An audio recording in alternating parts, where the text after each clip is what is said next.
Welcome back to The Big Show. It's Summer with the Stars, and let me tell you, my next guest is one of the biggest, flashiest stars ever. Brian Conley, how are you? Why am I flashy?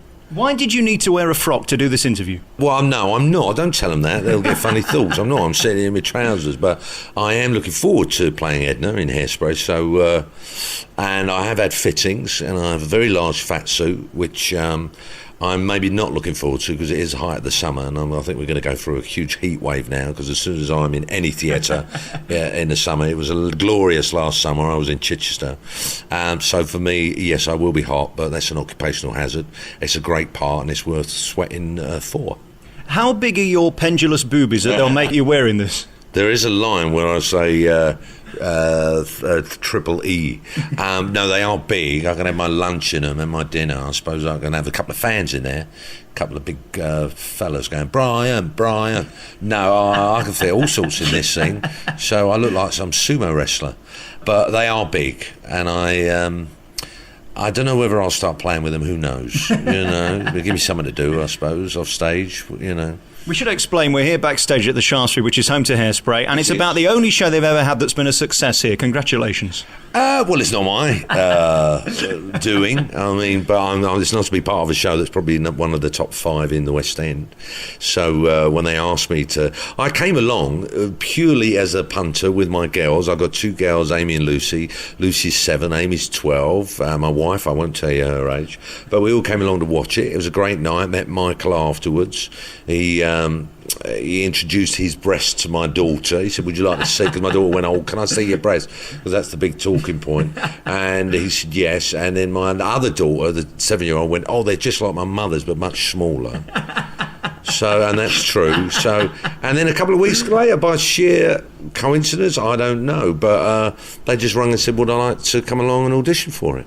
And I said, yeah, all right, you know. So it's a wonderful part. It's loaded. There's lots of comedy, pathos, and some great songs.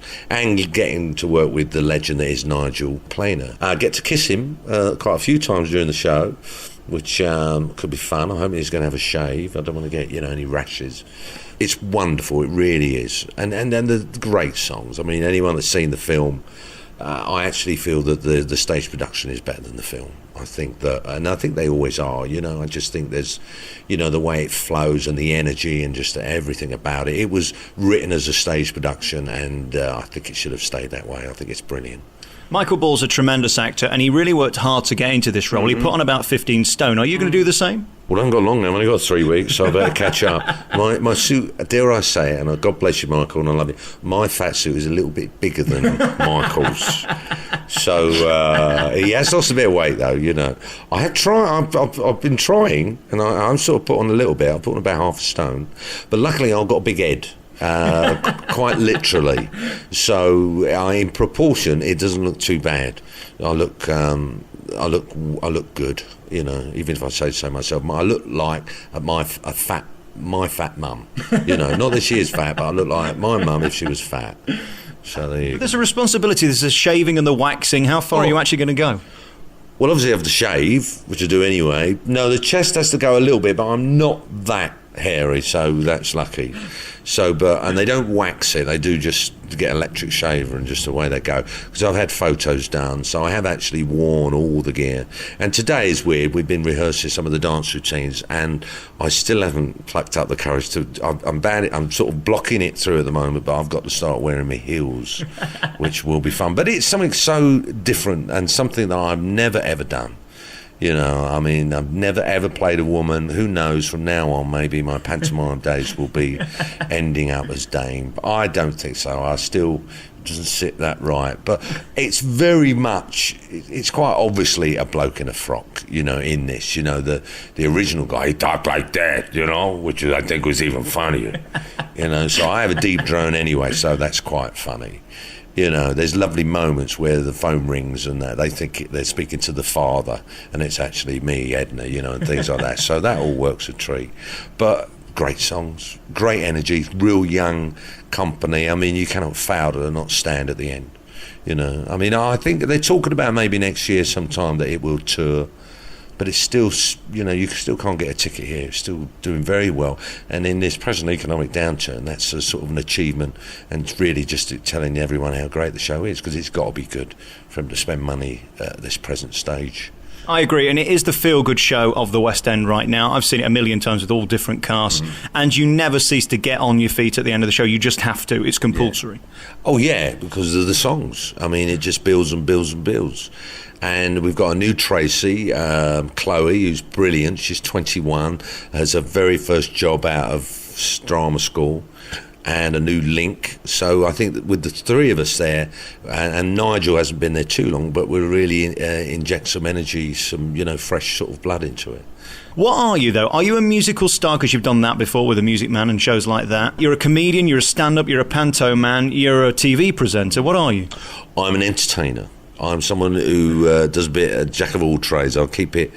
I mean, I'm not on the telly now, so I can't ballroom dance, and I hate the jungle, and I can't cook, so that's my TV career down the pan. But I've never actually sort of, run towards that light, that fame.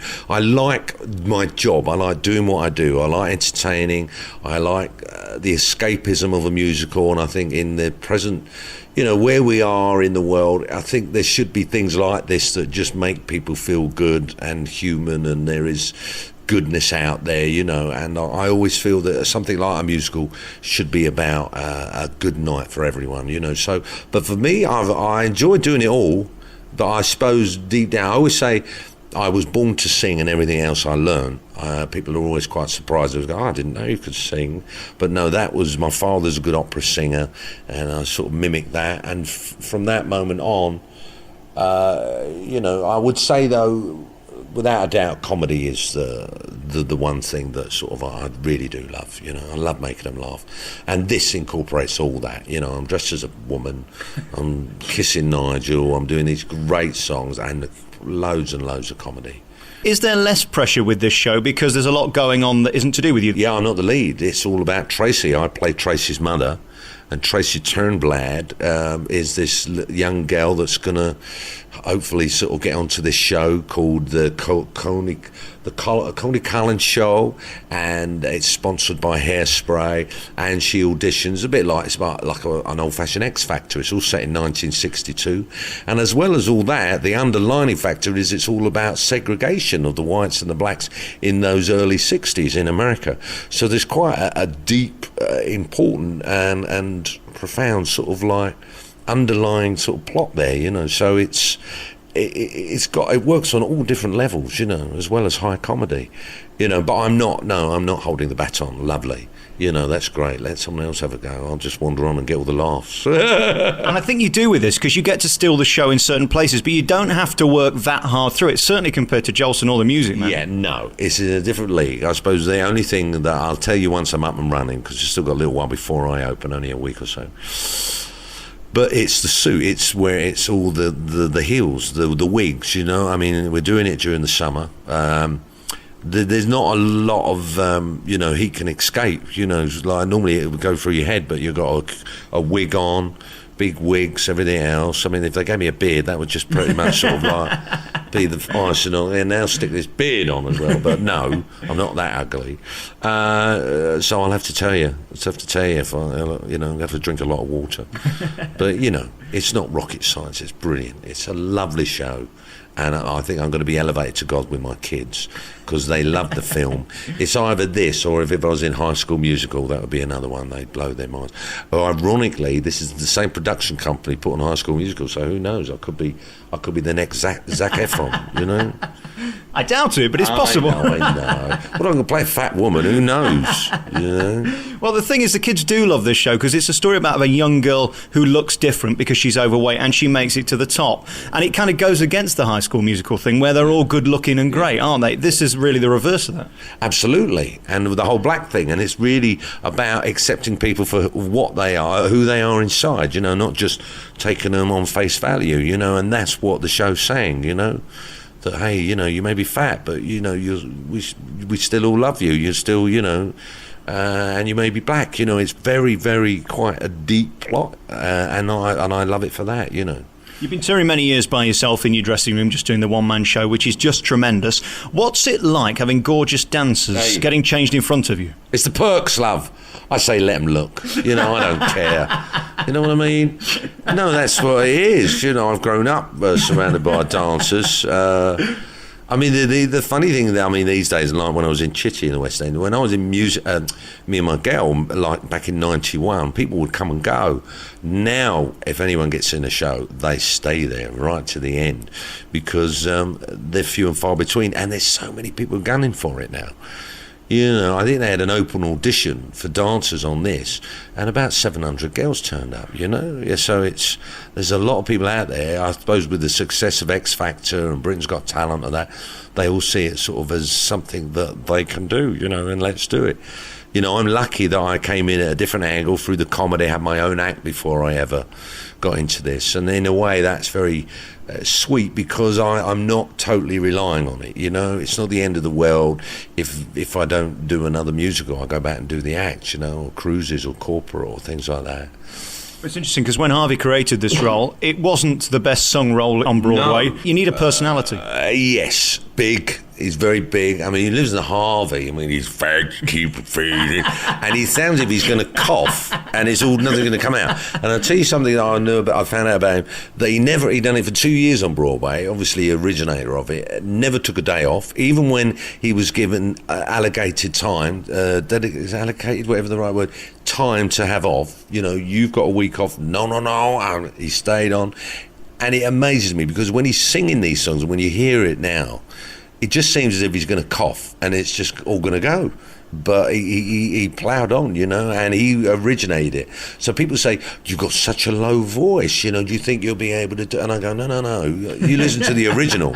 You know, Michael Ball is actually someone that is very different that they've had. So for me, I'm sort of very much going back into how, and a lot of the comedy works on that level, you know. You know, there's a wonderful moment where one of the ladies threatens him and, you know, he just turns around and goes, excuse me, you know, which all works if you've got a big dulcet tones like myself. But have a little listen to Harvey and just sort of see how deep it really can go. We're back with our remaining moments with Brian Conley. He's going to be the new star in Hairspray, taking over from Michael Ball. Does that bother you? Because his fans are bonkers and they follow him. I was hearing stories backstage that somebody's been to see it 350 times or something. There's one lady that's seen it about 300 and she's going to be my understudy. She'll know better than all of us. I've got a few fans that are quite dedicated, but I don't think they're quite in that league. Yeah, I mean, good luck to him. I mean, he's going on and doing a tour and things like that. He's been there a year and a half. I know he's going to leave the place kicking and screaming because, you know, it is a great part. And for me, I'm here till the end of October. Then I go and do pantomime, and who knows? I mean, I'd love to come back. Who knows? Listen, good luck with it because you're perfect for it. When they announced this, it just seems so right because there aren't many of you left. We were talking before about Panto and who they've got where this year. There really aren't that many good variety acts left, are there? No. That's good, isn't it? Because it means more for me. And presumably more money as well. Well, I just always tick over, you know. I mean, doing The Music Man was a great challenge for me and something I really enjoyed. But then I just done a tour in April. I was all over the place, went to Oxford and generally everywhere. I had a great time doing that. I love the variety that I have in my career, you know, of bobbing about and doing this and that. I turned down EastEnders twice and Corrie because I didn't really want to be locked into something for that long. You know, the very important things to me is being a dad. I've got 2 girls, and that's very important. But also doing stuff that I want to do, and this is it. And another one for me, I'd love to do Oliver. Oliver's obviously not Oliver, but, you know, Fagin, Dodger. I'm reviewing the situation. Should a fella be a villain all his life? Well, after seeing you in your frock, I think Nancy. Oh, you'd make a perfect Nancy. As he needs me. Yeah. Well, who knows? I could be her understudy, a body double. Who knows? You could be the new Jodie Pringer. Watch this space, ladies and gentlemen.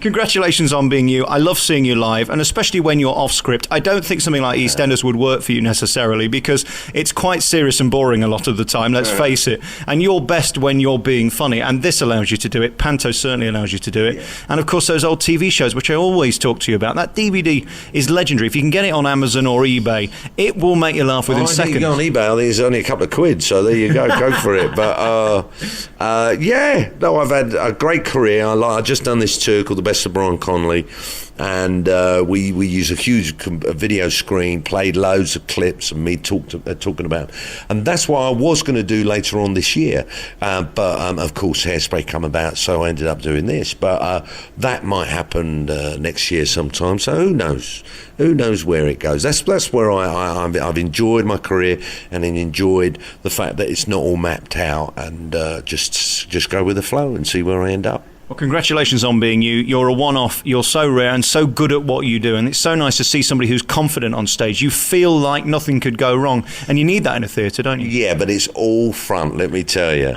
They call it counter-attack. I am not like that. I'm big, loud. I'm Leo. Typical Leo, so there you go. But you can knock me down with one line or one bad review just makes me go, oh, God, this all gone wrong. I've never... But we all combat it. We all combat it in different ways, All right. Before we go, will you show me your pendulous boobs again? I will indeed. I'll even let you feel them. There you go. Thank you, Brian Conley. I'm blushing.